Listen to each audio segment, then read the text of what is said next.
Hello, everyone, and welcome back to UniHouse Academy.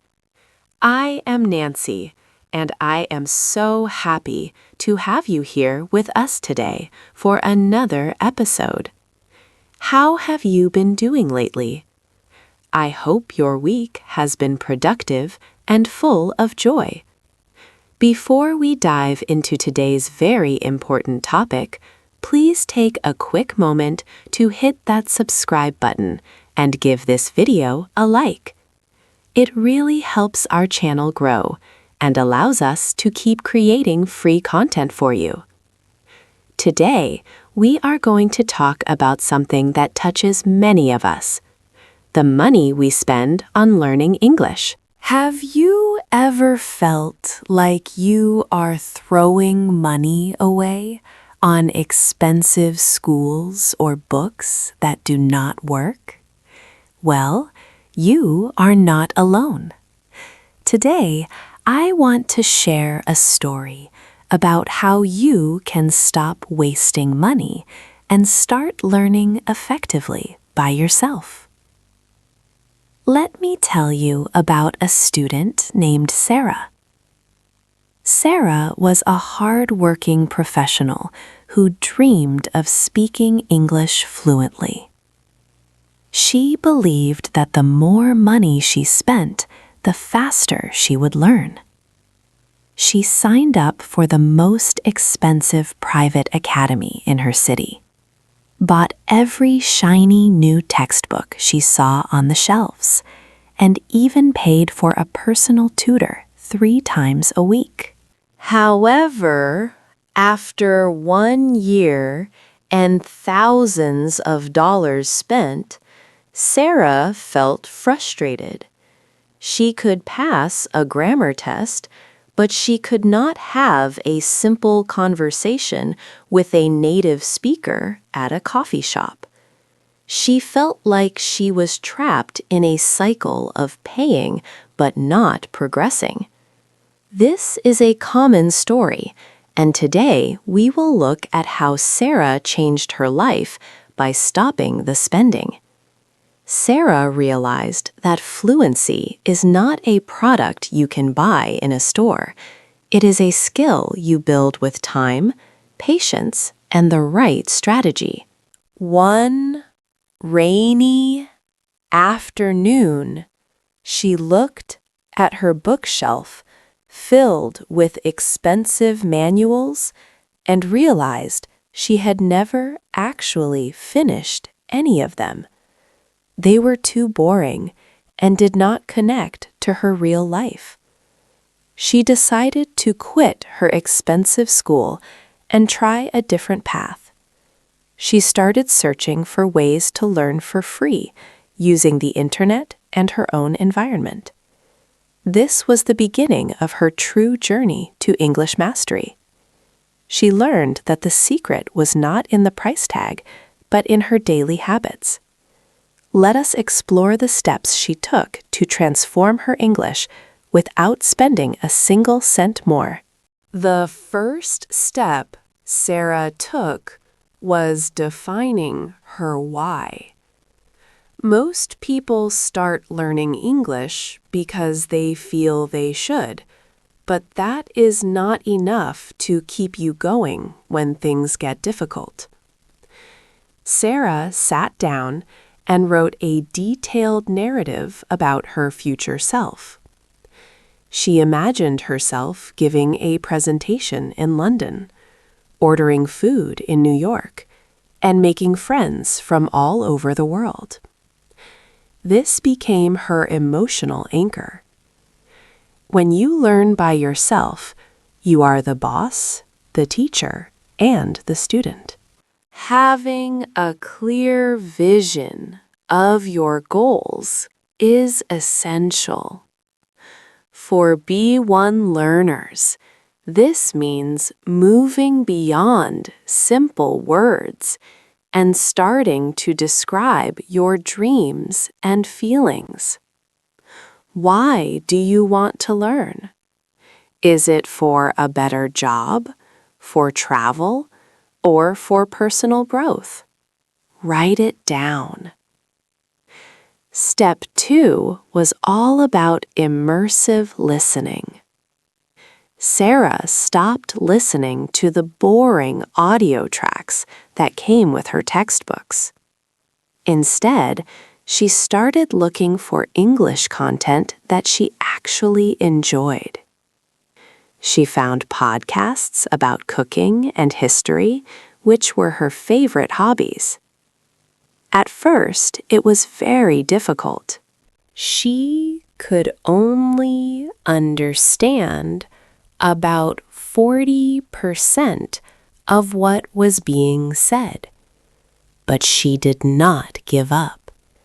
She listened while she was washing the dishes, while she was commuting to work, and even while she was exercising. This constant exposure to the natural rhythm, melody, and sounds of the language started to change her brain. She was no longer just studying English, she was living it. This is a free and powerful way to improve your comprehension skills. You might be wondering where you can find these resources without paying. The internet is a goldmine for English learners. Sarah discovered YouTube channels dedicated to English learners, like the BBC Learning English series and various educational vloggers. She also used websites that offer free news articles written in simple English. These resources are often better than expensive textbooks because they are updated daily and reflect how people actually speak today. Sarah realized that she had been paying for information that was freely available to everyone with an internet connection. By curating her own list of favorite websites and channels, she created a personalized curriculum that was far more engaging than any school program she had ever attended. This saved her hundreds of dollars every month. The third step in Sarah's journey was learning vocabulary in context. In the past, she used to memorize long lists of individual words, but she would forget them the next day. Now, she started focusing on phrases and sentences. When she heard a new word in a podcast, she would write down the whole sentence. This helped her understand how the word was actually used with other words. For example, instead of just learning the word decision, she learned the phrase to make a difficult decision. This is much more useful for speaking because your brain remembers the pattern, not just the isolated piece. As a B1 learner, focusing on common collocations and idioms will make your English sound much more natural and less like a translation from your native language. To keep track of all these new phrases, Sarah developed what she called the notebook method. She bought a simple, cheap notebook and divided it into sections based on topics like work, travel, and hobbies. Every time she encountered a useful expression, she would add it to the correct section. But she did not just let the words sit there. Every morning, she would spend 10 minutes reviewing the previous day's entries and trying to create her own sentences using those phrases. This active recall is a scientifically proven way to move information from your short-term memory to your long-term memory. You do not need an expensive app or a digital course to do this. A simple pen and paper are sometimes the best tools for deep learning and personal reflection. Step 4 was the most challenging, but also the most rewarding: speaking alone.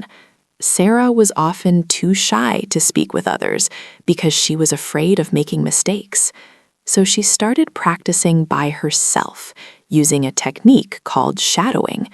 She would listen to a short clip of a native speaker and try to repeat exactly what they said, mimicking their speed, intonation, and emotion. She would record herself on her phone and then listen back to compare her voice with the original. This helped her identify where she was struggling with pronunciation. Shadowing is a fantastic way to build muscle memory in your mouth and tongue. It costs nothing but time and focus. By practicing in private, Sarah built the confidence she needed to eventually speak with real people in the future. Speaking of mistakes, Sarah had to learn how to overcome her fear of being wrong. She remembered a funny story from when she first started. She wanted to tell a colleague that she was embarrassed about a mistake, but she accidentally used a word that sounded like pregnant in her native language's false friend. Everyone laughed, and at first she wanted to hide under her desk. But then she realized that making mistakes is actually the fastest way to learn.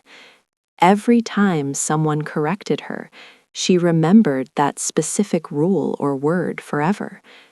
She started to treat mistakes like little trophies of her progress. If you are not making mistakes, you are not pushing yourself hard enough. Embrace the errors, laugh at them, and keep moving forward. That is the secret to fluency. The 5th step was reading for pleasure. Sarah used to hate reading in English because the books her teachers gave her were too difficult and full of old-fashioned language. She changed her strategy and started reading graded readers, which are books specifically written for different levels of English learners. Since she was at a B1 level, she chose books that were slightly challenging but still understandable. She also started reading short news articles about topics she was interested in, like technology and fashion.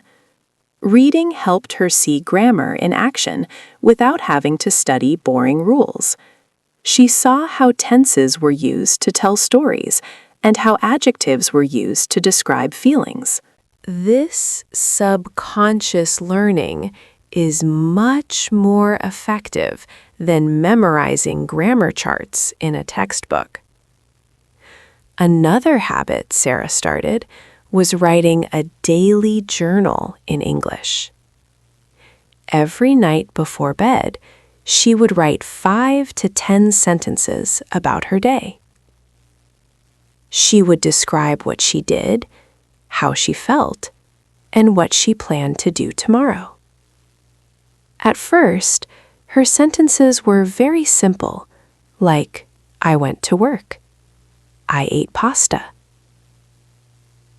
But as the weeks went by, her writing became more complex and descriptive. She started using transition words like however, therefore, and meanwhile. This daily practice helped her organize her thoughts in English and improved her ability to form sentences quickly. Writing is like a slow-motion version of speaking. It gives you the time to think about your words and grammar, which eventually helps you become a more fluent and accurate speaker. One of the biggest lessons Sarah learned was the importance of consistency over intensity. In the past, she would try to study for 5 hours on a Saturday, but then do nothing for the rest of the week. This did not work because she would forget everything by the next weekend. Now, she committed to practicing for just 15 to 30 minutes every single day. Even on her busiest days, she would find time to listen to one short podcast or write 2 sentences in her journal. This small but regular effort created a powerful momentum. It is like going to the gym. You cannot get fit by working out once a month for 10 hours. You need small, daily actions to see real change. Consistency is the bridge between your current level and your goals. As Sarah became more confident, she looked for ways to connect with other people. She did not want to pay for expensive conversation classes, so she looked for free alternatives.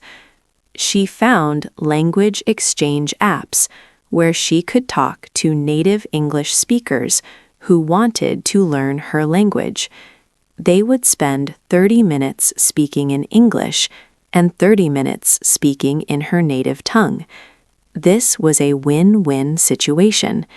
She made new friends from different countries and practiced her speaking skills in a real-world context.